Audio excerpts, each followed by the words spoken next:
There exists a group of evil people who live in the shadows. These people call themselves tailors. They use all kinds of methods to kidnap geniuses from every field imaginable. Then, through dark sorcery, they sew those geniuses into what are known as genius dolls. Once these genius dolls are stitched into the body of an ordinary person by a tailor, that person will instantly become a genius in a specific field. And in order to become a world-class ballerina, the girl named Maki had 3 genius dolls sewn into her body. From that moment on, she became an unbelievably gifted ballet dancer, wanting her best friend Ain to become a talented dancer just like herself.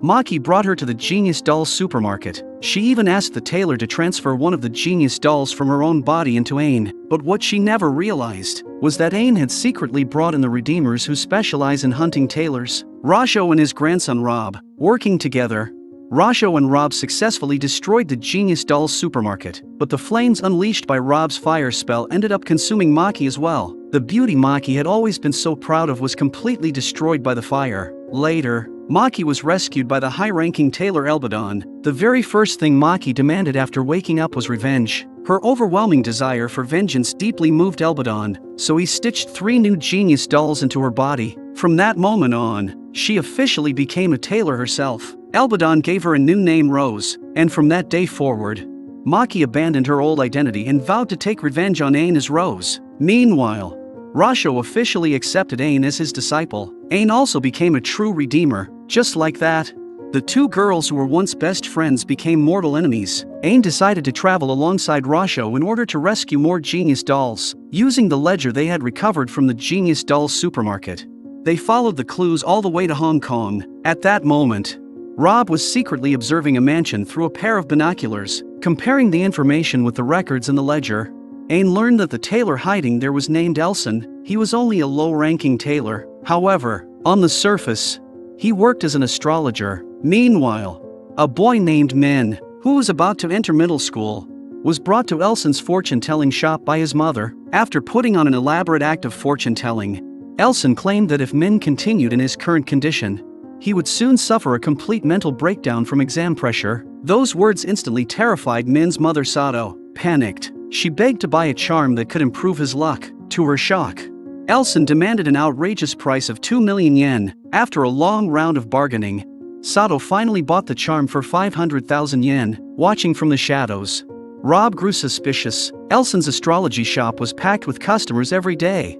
Yet Rob could not sense even the slightest trace of a genius doll. In order to uncover the truth, Rasho decided to first investigate the mother and son. With a quick transformation, he disguised himself as a monk. Soon after, Rasho approached the pair. The 3 of them then sat down together at a restaurant to talk. From Sato, Rasho learned that she had actually bought a charm from Elson 3 years ago as well. After Min started wearing it, his grades improved dramatically. At one point, he even ranked first in the entire school. But only a few months later, his academic performance suddenly collapsed. He became even slower and duller than before. Left with no other choice, Sato had once again returned to Elson and spent a huge amount of money on another charm. But in Rasho's eyes, the charm was nothing more than an ordinary accessory. There was no trace of dark magic on it whatsoever. He could not help but wonder if Elson was simply an ordinary con artist. Meanwhile, Rob had already grown impatient waiting back at the hotel. Ignoring his grandfather's orders,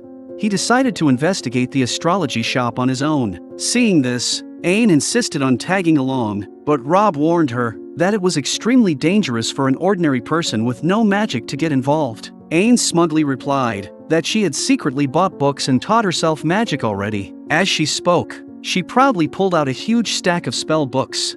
Obviously, every single one of those books was completely useless. Rob did not even bother explaining further. He walked onto the rooftop of the hotel alone, then leapt straight into the air. His body transformed into a mass of flames, instantly teleporting him to the astrology shop. When confronted directly by Rob, Elson denied everything. Even the female assistant who rushed over after hearing the commotion was blasted away by one of Rob's fireballs. Rob grabbed Elson and demanded that he reveal the sewing password for the Genius Dolls. Every tailor uses their own unique knotting method when creating Genius Dolls. If someone forcefully removes the stitching without the correct password, the Genius Doll will die instantly. At that very moment, Rasho sensed the magical disturbance coming from the astrology shop. He immediately rushed over. The moment he entered, He saw that Rob had already beaten Elson to the brink of death. Rasho was furious at what he saw, but Rob showed absolutely no awareness of his mistake. Rasho believed that Rob's methods had become far too extreme. He constantly ended up hurting innocent people. As punishment,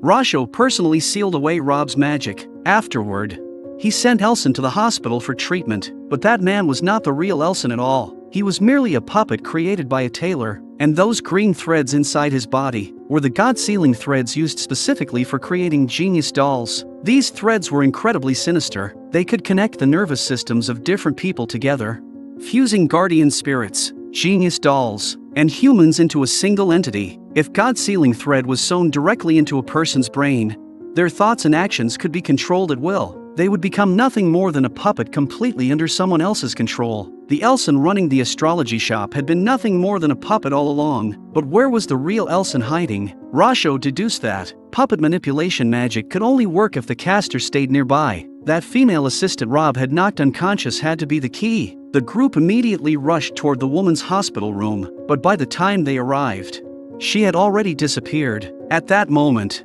Sato and Min happened to arrive at the hospital to visit Elson. After listening to Rasho's patient explanation, Sato finally realized that the expensive charm she had bought was completely fake. As for why Min's grades had temporarily improved after wearing the charm, Rasho proposed two possible explanations. The first possibility was puppet manipulation. Whenever exams took place, a tailor may have secretly controlled Min from the shadows, forcing him to achieve excellent scores, and puppet magic could be cast through nothing more than simple physical contact. Rasho did not want to say much about the second possibility, because if that theory turned out to be true, the consequences could very well cost Min his life. Rasho then activated a spell, causing a third eye to appear on his forehead as he stared at Min. Suddenly, Rasho's expression changed dramatically. He immediately dropped to his knees in shock. What stunned him was the fact that the divine power of the goddess of wisdom Medea was attached to Min's body, but Sato thought Rasho was nothing more than a fraud. Rasho immediately cast another spell,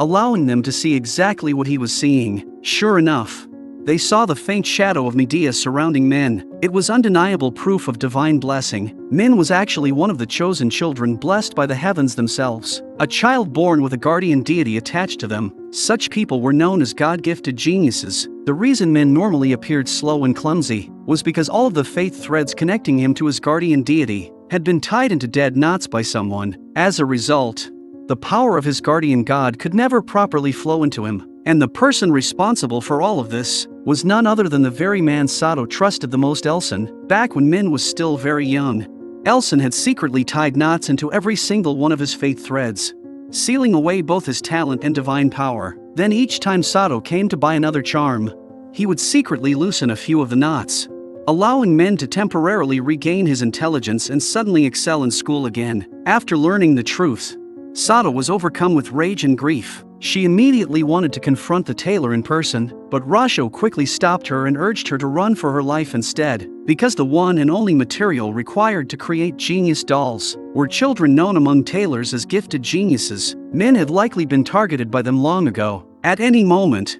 he could be kidnapped and forcibly turned into a genius doll. Determined to protect her son, Sato decided to accompany Rasho. In tracking down the real tailor Elson, the two of them traveled all the way to Victoria Peak in the wealthy district of Hong Kong. Soon, they arrived in front of a massive castle-like mansion. Sato asked Rasho to set up a barrier just in case. Without hesitation, Rasho immediately cast a protective barrier over the entire castle. The two of them then stepped inside. As soon as Rasho entered the castle, an ominous feeling began growing stronger and stronger inside him. The next second, the armored statues lining both sides of the hallway suddenly charged at him. Fortunately, Rasho had already been on guard. In an instant, he shattered every one of the armored puppets. Those suits of armor were all puppets being controlled by a tailor. Immediately afterward, even more giant puppets rushed toward him, surrounding Rasho from every direction. Meanwhile, Sato quietly retreated into the shadows. A strange and unsettling smile slowly appeared on her face. After a fierce battle,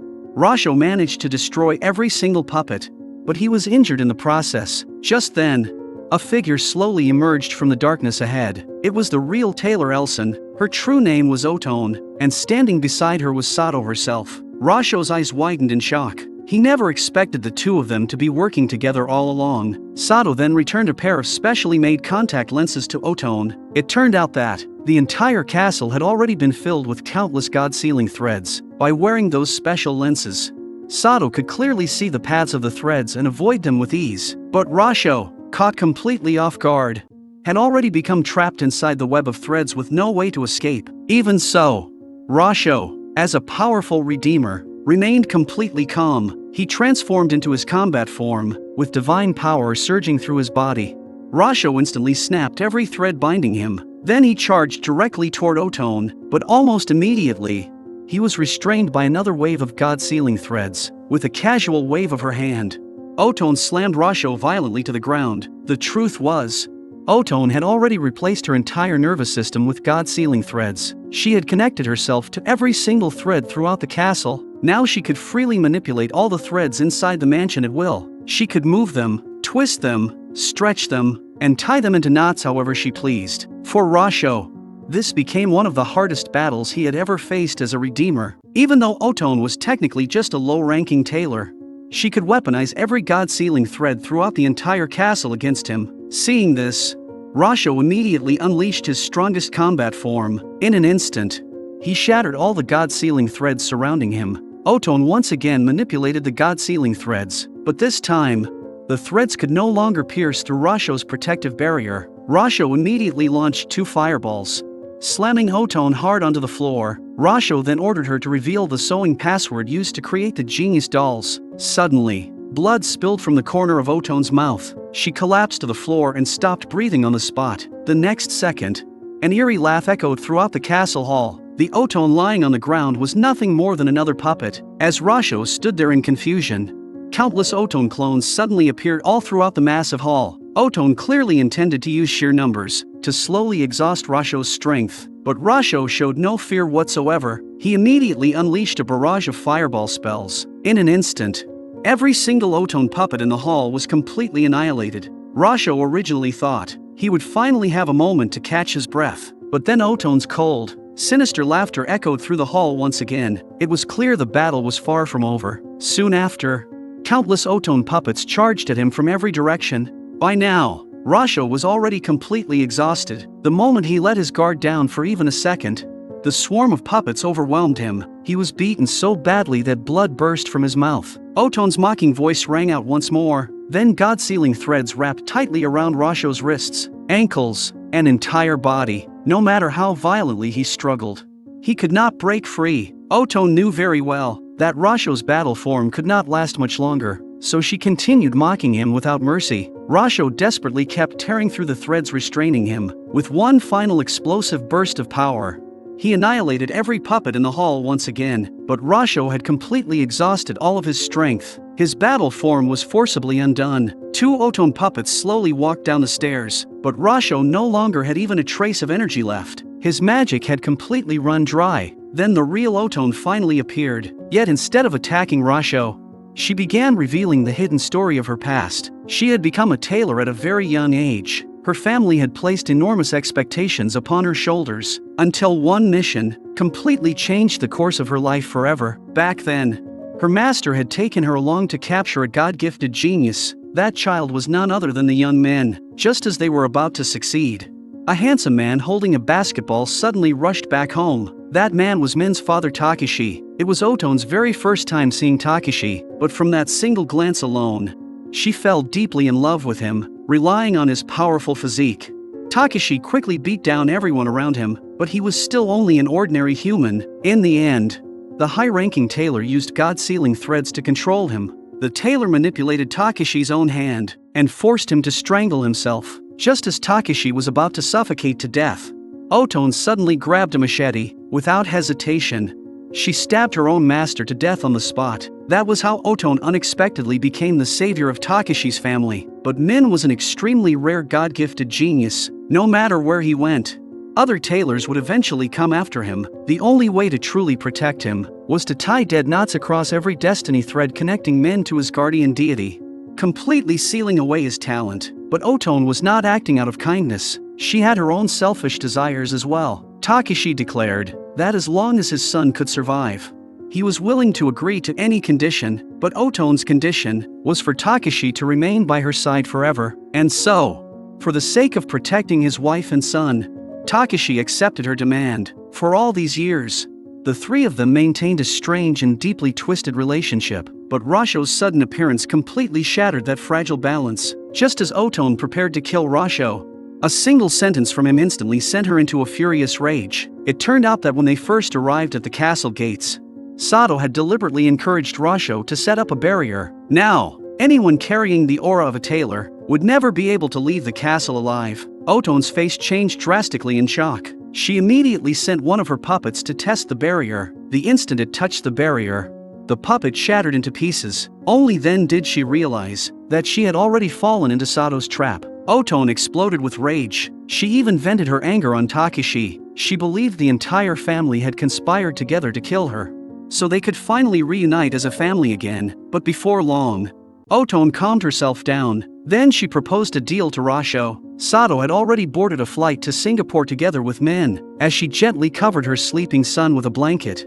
Oton's voice suddenly appeared beside her. Sato froze in shock at her appearance. She had believed Rasho would successfully kill Oton, but clearly, both Rasho and Oton had already seen through her scheme. After learning the truth, Rasho and Oton stopped fighting each other. Rasho removed the ceiling barrier surrounding the castle. In exchange, Oton handed over the first half of the genius doll sewing technique. Oton then used god sealing threads to force Sato onto her knees. She could not understand it. For Min's sake, she had spent the past 12 years hiding from the Tailor Association and living in seclusion. Her own family had gradually fallen into ruin while protecting her. She had sacrificed everything for them. And yet now, Sato wanted someone to kill her. But Sato bitterly blamed Oton for destroying her family and stealing away her husband. The relationship between the three of them had long become a dead knot that could never truly be untied. Rasho then declared that he could protect Min's safety. The moment Sato heard that,